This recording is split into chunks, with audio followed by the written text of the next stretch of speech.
lépp lu yàlla musa aaye si lu bon yonent bi sallallahu alayhi wa sallam ñu aaye ko ba noppi jox ñu ay màndarga ni saay boo lañ ko gisee muy ñëw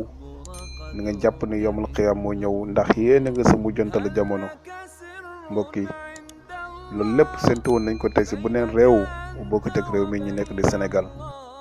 waaye tey xoolal lépp lu yàlla xaraamal xoolal fan la si réew mi toll. may laaj ana lan lañu yàlla defalul ba tax ñu war ka fay leneen lu dul lii.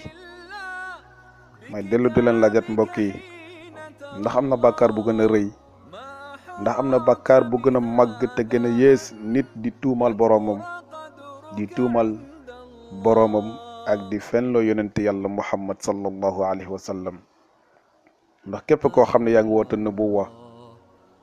ginnaaw rasulullahi naan yàlla la yónni yonenti nga, kooku de weddi na yàlla te yéefar la te fenal na yàlla, fenal na ki nga xamante ne bi mooy sayyiduna Muhammad. mbokk yi waaye lii lépp nag suñu boroom waxoon na ko yonent bi sallallahu alayhi wa sallam ba yonent bi junj ko ba waxoon ni bokk na si mandarga yowmal qiyaama ñi génn di woote ak yonent de dinañ bëri te ñoom ñëpp dinañ yor masiixu dajjal comme darajay masiixu dajjal te ñoom ñëpp ay fenkat la ñu doon. ñu ñëwee de dinañ jekki fitna ngir neen nga ñuy indaale mu ni sax seen ndim dina dem ba toll si fanweer. benn bés muy xutba ni innahu wallahi la taqumu saa xata yaxruja thalathuna kadaban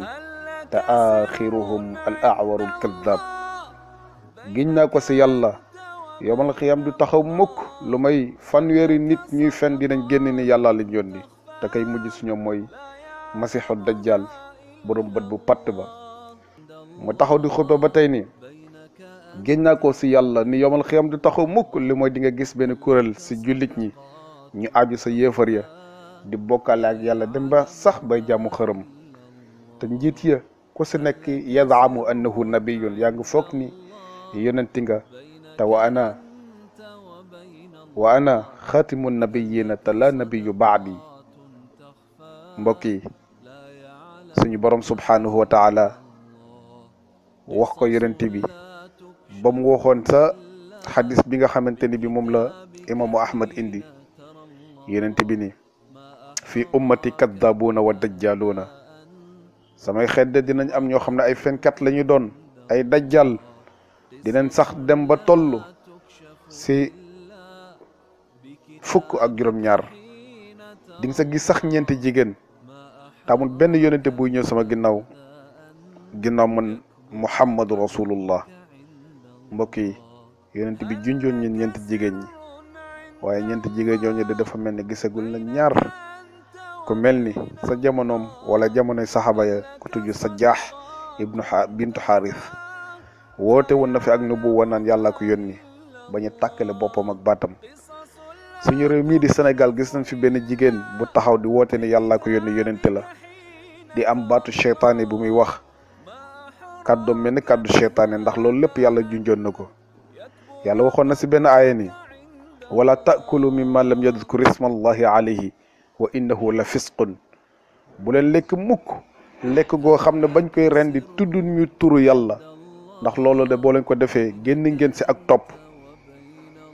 loolu de ak faasix la. mu ne nag di nga gis ñenn sa ñoom seytaane moo leen di wax yu di leen waxloo wa inna shayatina la yuxuuna ila awliyaihim. fu mu toll day wax yu ay gaayam moom seytaane pour ñuy woote ñu dem sax ba yor ay voix seytaane ña ngi koy def li yu jaadalukum ngir ñuy dàgg sant ak yéen jullit ñi. waaye nag wa in ataatumuhum bis boo leen toppee ñooñu de innakum la mushrikuuna na ngeen xam ne la nit dem def bay bokkaale yàlla di ko tëkku na ngeen xam ne yéen a ngi koy def yéen jullit ñi. mbokk yi nga xool jamono yonent bi amoon na ko tudd Musaylamatul Kaddaab kadam fent alquraan boppam naan alfiilu mal fiilu wa ma adraka mal fiilu lahu zanabun xasirun wa xurtumun tawilun. ñu jël waxam ja méngale ko ak alquraan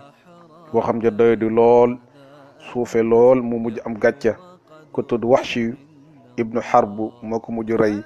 moom madam woote na bu woote mooy Musaylamatul Kaddaab. nga xool jamono jooja jamono saxaaba yi amoon na ku tudd Aswadul Unsi dëkkoon sa Yaman woote woon na fi li nga xamante ne bi mooy nubuwa waaye saxaaba yi rey nañ ko.